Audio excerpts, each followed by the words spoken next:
খুঁজবে এবং দরকার হলে বাইরে থেকে কোথাও জেনে আসবে। এবং তুমি বলছো তোমার জামাইবাবু রেলে চাকরি করেন, তার কাছ থেকেই সব কিছু বলেছিলে তাকে নাকি? তাকে বলেছিলে, তারপর উনি সম্মতি দিতে তুমি এসছো। আচ্ছা আচ্ছা, তো এখানে কাজে আসার পর তুমি যা জানতে আর আমরা যেগুলো বললাম সেগুলোর সঙ্গে কি মিল ছিল? হ্যাঁ মিল ছিল, সেম একই না আলাদা কিছু? সেম একই। আচ্ছা আচ্ছা, তো তোমার কাজ ফাজ শুনে কেমন লাগলো? ভালো লেগেছে? ভালো লেগেছে। কাজ করবে তো? হ্যাঁ। কাজ ছাড়বে না তো? না।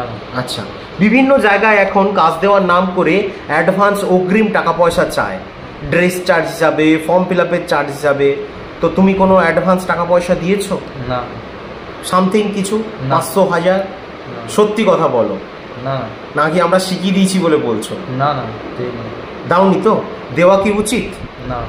আচ্ছা, তো এখানে দেখেছো আমাদের ছেলেরা এখানে জয়েন করার পর ড্রেস পায়,